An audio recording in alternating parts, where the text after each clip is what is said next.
Thanks for sticking with us, everybody. I think this is part 3 of our Halloween episode. Yeah, thanks for being with us.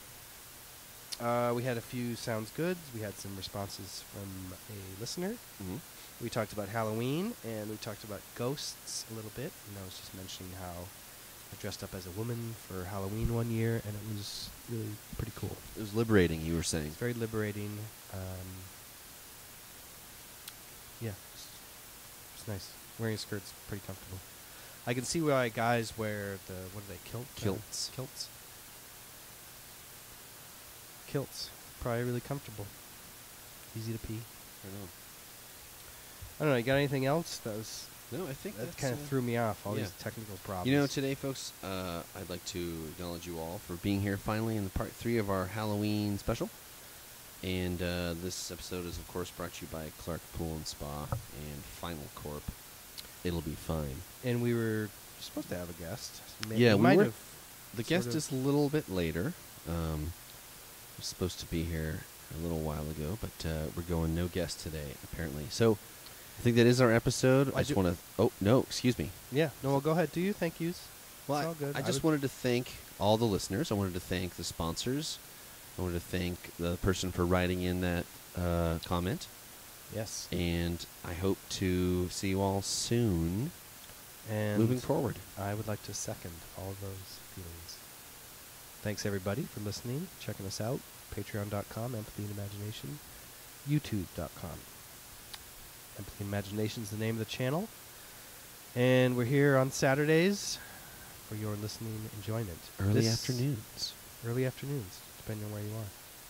This is another ghost story in song. It's called Pretty Polly. And it is from 1939. There we go.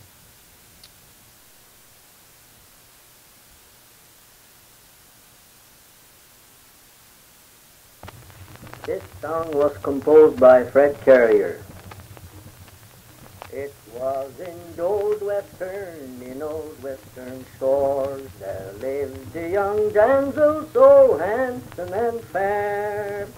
She was courted by a young man who called her his dear, and was known as a trader, a ship carpenter.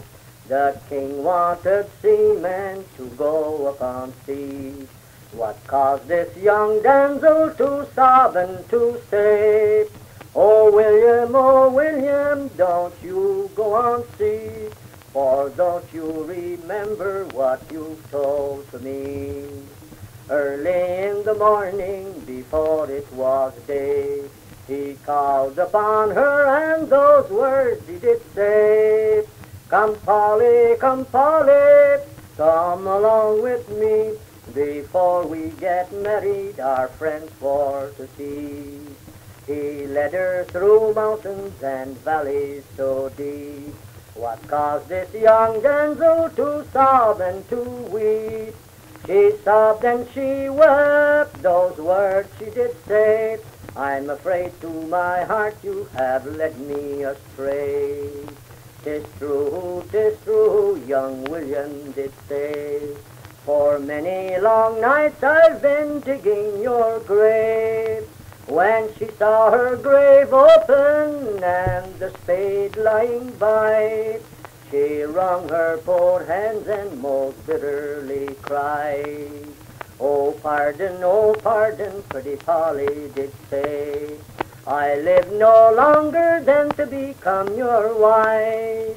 I'll sail this world round and set you quite free, if you'll only will pardon my sweet baby. No pardon, there is no time to stand, and for the time had drew a knife to hand. He pierced her through the heart till her life blood did flow, and into her grave her sweet body did throw. He covered her over so snug and secure, so no one would find her, he thought he'd made sure. He jumped upon board ship to sail this world round, before this young murder would ever be found. He had not sailed for over a day, when the captain came up and those words he did say. There's a murder on deck, boys, and the deed has been done, and the ship must be hunted or cannot sail on. Up steps a sailor who says it's not me. Up steps another and the same he did say. Up steps young William who stamps and he swore, and he says it's not me, I will vow and declare. As he was returning from the captain with speed, he met pretty Polly, which made his heart bleed. She ripped him, she told him, she ripped him in three, saying this is for the murder of sweet baby Nee. Wow. It's pretty hi-fi.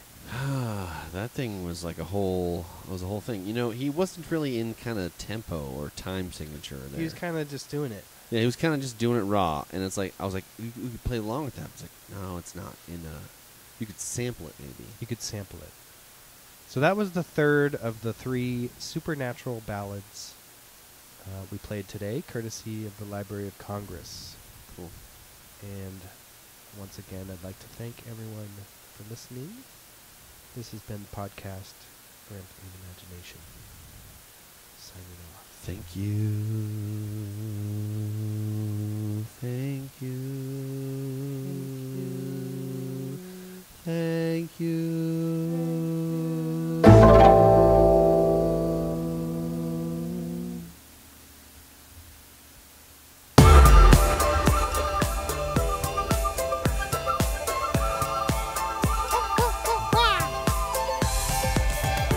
Welcome to the podcast for empathy and imagination.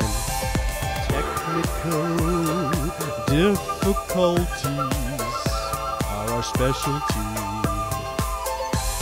We wander through the future with you and me.